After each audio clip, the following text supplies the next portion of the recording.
Assalamualaikum warahmatullahi wabarakatuh. Kembali lagi bersama aku di channel Lana Imani. Nah, di cerita kali ini aku akan menceritakan sebuah cerita yang sangat mistis yang tidak kalah serunya dengan cerita-ceritaku sebelumnya. Yuk saksikan bagaimana ceritanya. Cikidot.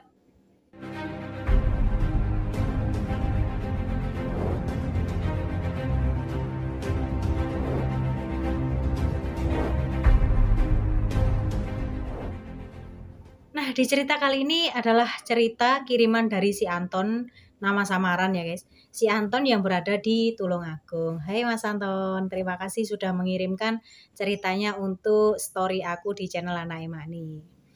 Nah, cerita kali ini tuh aku akan menceritakan sebuah cerita yang pernah dialami oleh Mas Anton sendiri, yaitu dengan adanya pengalaman uang goib.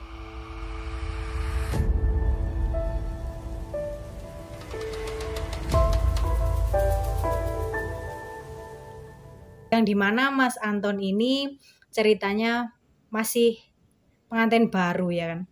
Masih pengantin baru dan dia itu bertempat tinggal di rumah mertuanya. Nah, Mas Anton ini adalah seorang pekerja, yaitu pekerja serabutan. Dimana setelah menikah, dia itu bekerja di mebel. Tempat mebel dia bekerja ya kan. Nah, di tempat mebel itu dia bekerja tidak lama karena selang beberapa bulan setelah dia bekerja di tempat mebel, ada seorang karyawan yang dia itu cari muka sama bosnya sehingga terjadilah pemfitnahan terhadap Mas Anton ini dan akhirnya Mas Anton pun dikeluarkan dari tempat bekerja dia ya kan. Setelah itu Mas Anton jadilah pengangguran karena selang beberapa hari dia keluar dari mebel itu, dia belum bekerja ya kan. Sampai beberapa bulan gitu dia masih menganggur di rumah mertua. Nah, si mertua melihat kita itu pengangguran kan banyak yang nggak suka gitu ya. Ada aja masalah yang dia itu bicarakan dengan anaknya yang katanya, suamimu itu loh sudah beberapa bulan masih menganggur bla dan bla. Ada nggak yang seperti ini? Pasti ada lah ya kan. Karena memang kita itu satu keluarga, mesti ada orang yang berbeda pendapat. Nah, ini pun terjadi kepada si Mas Anton juga gitu loh. Nah, Mas Anton ini juga sama seperti itu. Dia merasakan hal-hal yang tidak enak selama dia itu menganggur di rumah mertua. Karena memang hidup di mertua itu tidak seindah pandangan orang ya kan. Nah, setelah itu si Mas Anton pun seperti nggak enak hati ya kan, karena memang di rumah mertua masih juga seperti itu. Padahal si Mas Anton itu juga sudah berusaha untuk mencari kerja ke sana ke sini ke sana ke sini. Tapi ya karena memang hasilnya nihil, jadi dia sampai sekarang pun belum bekerja. Nah, sorry bukan sampai sekarang. Sampai saat itu dia belum mendapatkan pekerjaan.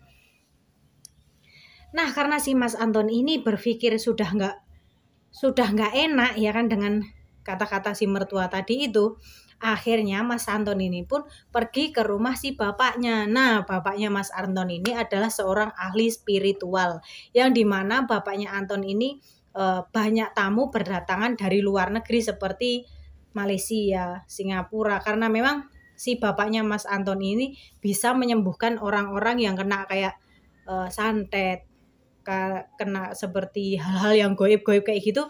Si bapaknya Mas Anton ini bisa menyembuhkan gitu loh. Besoknya Mas Anton pun pergi ke rumah bapaknya. Dia bertanya sama bapaknya, kenapa aku seperti ini ya. Dia ngomong kalau memang dia itu selama ini belum bekerja ya kan. Dan si Mas Anton ini sampailah ke rumah bapaknya. Nah, kebetulan di tempat bapaknya itu sedang mengadakan ritual, yaitu ritual uang goib. Nah, alhasil Mas Anton pun tergiur dengan kata-kata bapaknya. Kalau di situ memang ada ritual uang goib yang dimana ritual ini mendatangkan uang instan. Tapi ritual ini hanya diikuti oleh orang-orang yang sangat berani saja. Kalau tidak berani ya jangan diikuti ya kan.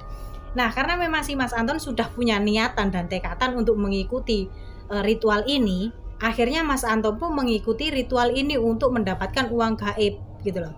Nah, ada 4 orang, terdiri dari 4 orang pilihan yang memang orang ini pemberani gitu, termasuk si Mas Anton dan temannya lagi si A, si B, dan si C. Jadi kan 4 ya kan. Nah 4 orang ini mengikuti ritual uang goib. 4 orang pilihan ini adalah orang yang memang pilihan, yang memang dimana dia sudah tahu bagaimana resiko ke belakangnya. Nah dan pada akhirnya si 4 orang ini pun tiba pada saatnya dimana hari telah datang untuk ritual, yaitu pada hari Kamis malam Jumat. Nah pada saat itu bapak si Anton ini spiritualnya, bapak spiritual katakanlah gurunya ya kan, dia tuh sudah mempersiapkan sesajen yang terdiri dari banyak sekali sajen ya kan. Contohnya seperti ada ayam cemani, terus bunga, terus kembang-kembang, yes pokoknya kalau sesajen itu kan banyak sekali gitu ya, bermacam-macam kayak bunga, terus ada 7 rupa, ada dan apapun. Nah itu semua sudah dipersiapkan oleh si bapaknya Anton. Nah setelah persiapan pun sudah disiapkan, contoh seperti sesajen itu, mereka akhirnya berangkat ke tempat di mana mereka akan melakukan ritual.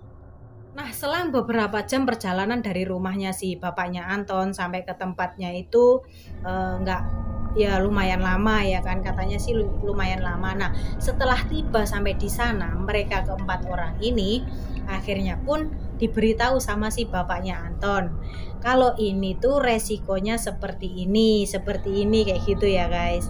Nah kan keempat orang ini memang sudah setuju apa yang akan terjadi resiko ke belakangnya. Tapi kalau memang dia sudah kuat ya kan, sudah kuat untuk memenuhi syarat-syarat itu semua untuk melakukan ritual itu, dia akan mendapatkan uang yang mereka inginkan gitu. Sampailah di tempat di mana mereka akan melakukan ritual. Nah yaitu katanya itu seperti di pantai, karena memang dia mendengarkan suara ombak pantai ya kan, suara ombak, suara angin gitu.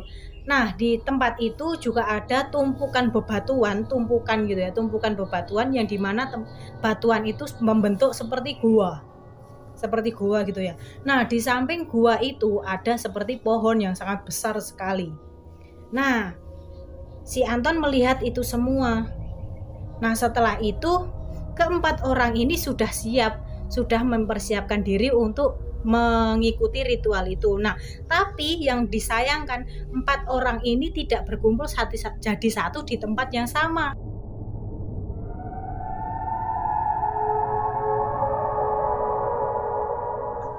Satu peserta itu tidak jadi satu dengan peserta yang lain, yaitu jaraknya itu berapa ratus dari peserta yang satu sama peserta yang nomor 2 itu tempatnya itu jauh gitu ya, nggak jadi satu, walaupun tempatnya itu ada satu lokasi gitu ya, tempatnya satu lokasi, cuman yang si A ada di sebelah sana, yang si B ada di sebelah sana.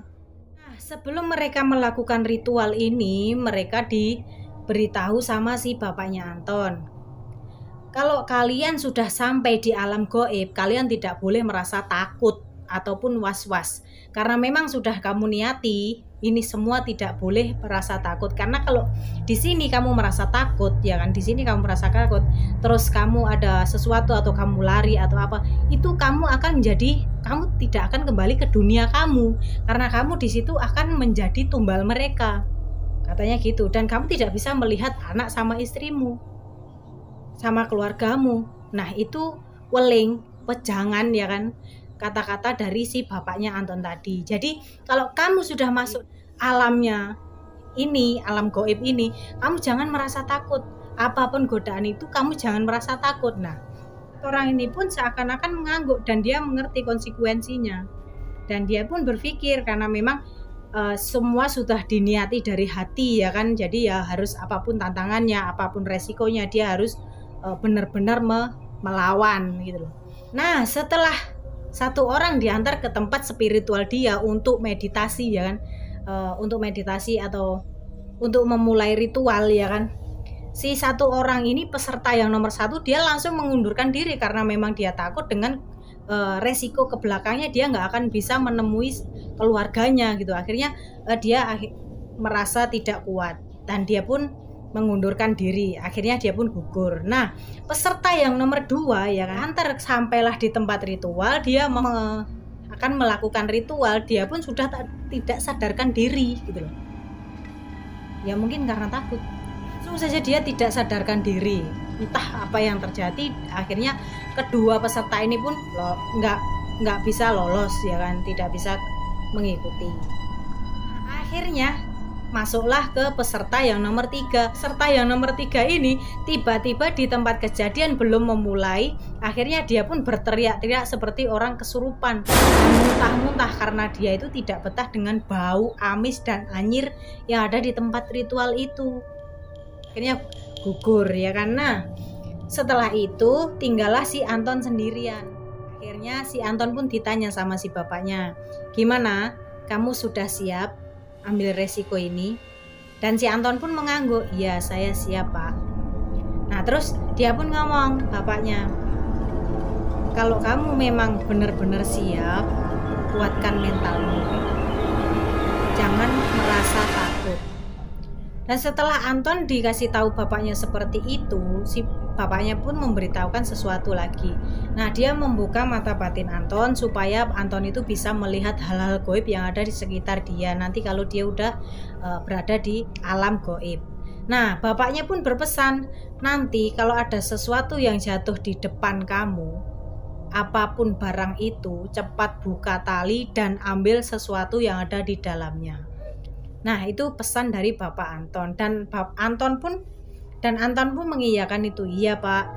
Anton bilang kayak gitu. Nah, sampailah di tempat ritual, di situ sudah dipersiapkan semuanya ya kan. Sudah dipersiapkan seperti sajen tadi itu.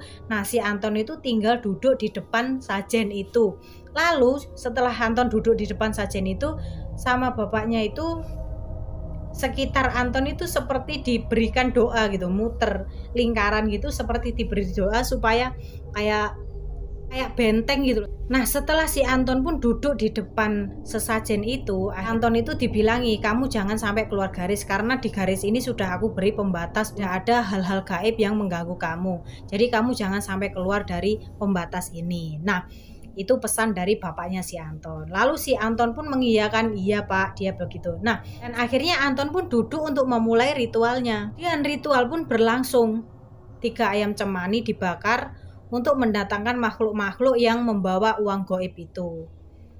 Nah, si Anton pun udah merasa merinding ya kan.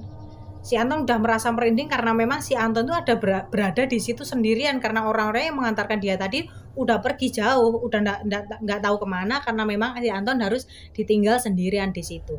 Nah, setelah itu si Anton pun diam duduk karena memang disuruh duduk di situ untuk menunggu hal-hal yang aneh di situ. Nah, akhirnya badan si Anton pun merinding seperti ada angin lembut meniup dia gitu. Angin lembut datang untuk meniup dia. Nah, dia merasa badannya itu kayak ngos-ngosan gitu karena dia merasa kalau dia itu udah masuk di alam gaib itu. Nah, setelah itu dia merasa ada angin yang berhembus lembut itu di samping dia. Anton ini udah merasa merinding, ngos-ngosan, tangan mulai dingin semua ya kan. Ya karena memang sendirian, siapa orang nggak takut gitu loh di luar. Terus dia merasa ada yang sangat merasakan sesuatu hal-hal yang tidak enak gitu, mencium bau wewangian, dan tiba-tiba dia merasakan ada sosok perempuan yang berbaju adat datang di depan dia sambil melihat dia kayak gini, melotot. Nah, karena memang si Anton udah ketakutan, dimana tadi itu badan dia sudah dingin, badan dia sudah nggak bisa gerak, nggak apa, dia cuma diem dan membaca surat-surat Al-Fatihah, baca surat-surat Al-Quran gitu, supaya tidak terjadi apa-apa sama diri dia. Nah, weling dari si bapaknya tadi itu, kalau memang ada perempuan yang cantik menggoda kamu atau apapun itu, kamu jangan hiraukan, karena kan nanti kalau kamu udah terkecoh, kamu akan dibawa dia dan kamu akan batal mengikuti ritual ini. Nah, itu weling dari si bapaknya Anton. Nah, akhirnya si Anton pun melihat, oh mungkinkah orang ini perempuan yang bisa menggoda lelaki untuk tidak bisa mengikuti ritual atau menggagalkan ritual ini. Nah, Anton pun berpikir seperti itu. Nanti kalau aku bisa terpikat dengan perempuan ini, otomatis aku akan dibawa ke alamnya dan aku tidak akan kembali ke dunia aku sendiri. Dia berpikir kayak gitu. Jangan sampai aku tergoda, karena si perempuan itu sangat cantik sekali, ya kan, sangat cantik, terus dia tuh pakai adat Jawa gitu kan ya. Nah, itu si perempuan itu menatap si Anton tuh lama sekali karena memang Anton juga takut, jadi dia nggak kayak gini ya, mungkin kayak gini. Nah, si perempuan itu menoleh melihat si Anton kayak melotot kayak gini. Jadi si Anton pun nggak berani berkutik, hanya dia itu membaca surat-surat Al-Quran supaya jangan terjadi apa-apa sama si diri dia ini. Nah, lalu setelah itu si perempuan itu karena memang menggoda si Anton nggak ketarik gitu. Setelah si perempuan ini pergi, si Anton pun merasa lega. Mungkin akhirnya aku lolos juga. Nah, si Anton berpikir kayak gitu. Nah, setelah itu Anton pun berdoa lagi dan menunggu lagi karena memang ritual belum selesai sampai di situ saja ya. Nah, lalu kemudian selang beberapa jam ada makhluk tinggi besar hitam, matanya merah, melotot dan baunya itu tidak enak. Baunya anyir. Katanya si Anton baunya itu tidak enak. Mungkinkah ini gendruwo? Nah, dalam hati si Anton berpikir kayak gitu. Nah, setelah si Anton ini melihat memang benar-benar itu adalah gendruwo itu pun meraung-raung, berteriak-teriak sangat kencang sampai si telinga Anton ini merasa sangat terganggu gitu loh. Sangat terganggu karena saking kencangnya teriakan si gendruwo itu. Gendruwo itu teriak-teriak sambil makan ayam cemani. Seperti dia tuh meraung-raung memanggil teman-temannya. Lah makhluk beberapa yang datang menghampiri si gendruwo ini untuk makan ayam cemani itu bersama-sama. Nah, setelah teman-temannya si gendruwo itu makan ayam cemani tadi ya yang ada di depan si Anton itu, datanglah satu makhluk kecil yang seperti jenglot. Nah, di mana jenglot ini konon katanya kan menghisap darah. Nah, dari situ si Anton pun takut karena dia berpikir, nanti kalau aku dihisap darahku gimana? Anton berpikir kayak gitu. Tapi dia kembalikan lagi, nanti kalau aku pergi dari sini, aku gagal. Nah, si Anton kayak gitu. Anton berpikir kayak gitu, nanti kalau aku pergi dari sini otomatis aku gagal, otomatis aku tidak bisa mengikuti ritual ini dengan sempurna. Nah, berpikir Antonnya kayak gitu. Nah, setelah itu Anton memberanikan diri untuk mengambil kendil yang ada di depannya. Nah, akhirnya si Anton itu kayak ngetes gitu, dalam kendil ini ada apa. Dia mencelupkan tangannya kayak gini, terus dia cium. Oh, ini ternyata darah dari ayam cemani tadi. Nah, terus setelah itu si Anton pun memberikan kendil itu kepada si jenglot itu supaya si jenglot itu minum darah yang ada di dalam kendil itu. Setelah si jenglot itu meminum air darah dari kendil itu tadi ya kan, akhirnya si jenglot pun pergi tanpa hanya pergi begitu saja. Nah, setelah si jenglot itu pergi, disusul sama si gendruwo tadi, karena memang si gendruwo tadi sama teman-temannya itu semua sudah memakan ayam cemani. Akhirnya si gendruwo tadi itu pergi. Gendruwo tadi itu menjatuhkan sesuatu seperti benda berbulu seperti tali kayak gitu, seperti tali. Tapi si Anton nggak berani mengambil karena dia berpikir nanti kalau setelah ritual biar diambil sama ayah saja. Si Anton berpikir seperti itu. Nah, ataukah si gendruwo ini cuman menjatuhkan atau memang terjatuh? Atau memang ini tidak sengaja ya kan. Nah, akhirnya si Anton pun tidak berani mengambil barang itu. Dan ritual penarikan uang gaib pun masih berlangsung, tidak sampai situ saja. Nah, tiba-tiba setelah beberapa jam si gendruwo sama si jenglot tadi pergi, suasana menjadi sunyi lagi tanpa ada suara apapun, hanya ombak di sebelah pantai yang terasa sama hawa yang dingin karena memang di luar angin semilir kayak gitu ya. Nah, setelah itu ada sosok wanita di atas pohon yang duduk berdiri sambil melotot sama si Anton. Nah, Anton pun nggak tahu udah berapa lama dia duduk di situ gitu loh. Nah, terus setelah itu karena dia cuma merasa sebelumnya itu tidak ada sosok yang melihat dia, tapi setelah itu dia merasa ada sosok yang melihat. Akhirnya dia itu melirik ke atas pohon, dan di atas pohon itu ada seorang wanita yang melotot sama dia, rambutnya panjang, pakai kain putih panjang, yaitu kuntilanak. Dan dia merasa ada bau yang sangat anyir yang memang menyengat dalam hidung. Dia sampai si Anton ini nggak betah karena memang baunya itu sangat anyir gitu ya. Kalau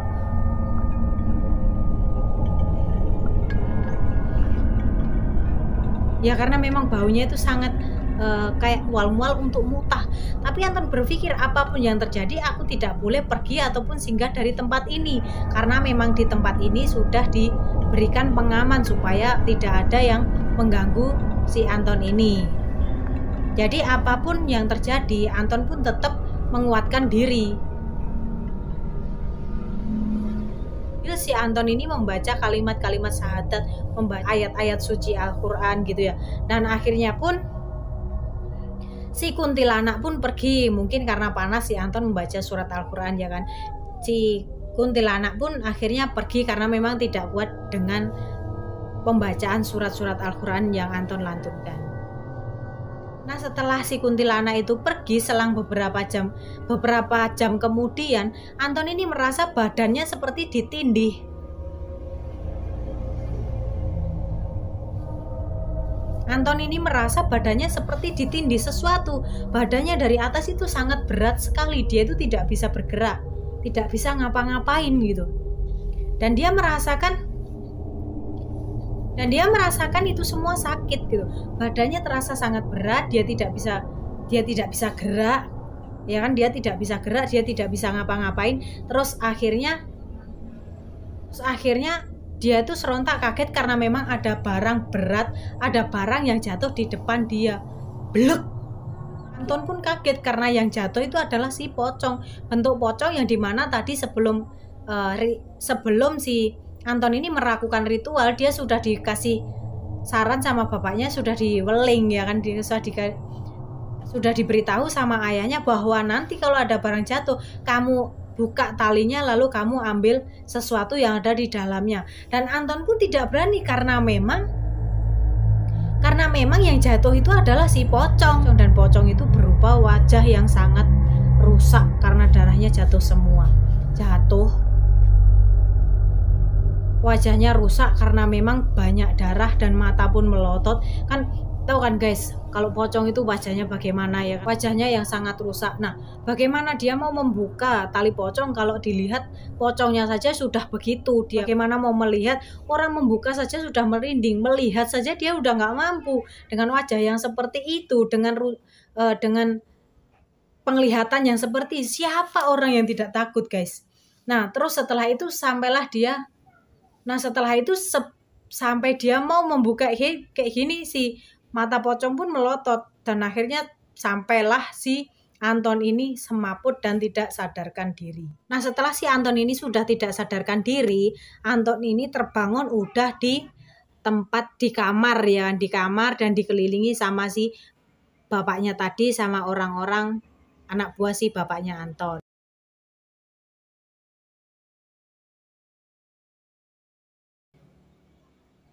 Dan bapaknya Anton pun ngomong sama si Anton ini gini, "Le, akhirnya kamu gagal." Dan Anton pun berpikir kayak kecewa gitu, dia udah melampaui batas ya kan, batas akhir untuk mendapatkan uang goib itu tadi, tapi ternyata si Anton pun tidak bisa karena dia sudah tidak mampu untuk melihat si pocong tadi yang seperti itu. Ya karena memang dari sini Anton pun sudah merasa kecewa ya kan, dia sudah bisa melewati ritual yang dari pertama ketemu si sosok secantik itu, terus ketemu si gendruwo, ketemu si jenglot, ketemu si kuntilanak, bahkan yang terakhir ketemu pocong, dia udah nggak bisa ngelewatin. Dari situ dia merasa ada penyesalan, tapi dia bersyukur juga karena memang dia masih bisa kembali ke alam dia dengan selamat. Nah dari sini kita bisa berpikir ya guys, kalau memang mencari uang itu tidak segampang apa yang kita pikirkan, ya kan. Terus dengan pengalaman Anton ini, akhirnya si istri pun memberitahukan bahwa ini semua jangan sampai terulang lagi. Kalau mungkin untuk saat ini kamu masih selamat, nggak tahu lain kali, jadi nggak usah diteruskan lagi. Sayang anak dan sayangi keluargamu. Carilah uang dengan cara yang halal. Nah, jangan lupa like, komen, dan subscribe ke channel Anaknya Makni. Bagi kalian yang punya cerita misteri atau pengalaman kalian sendiri, boleh kirimkan ke email saya, boleh kirim ke chat saya. Nanti kami akan mengulas cerita Anda dengan sedetail mungkin. Bye-bye.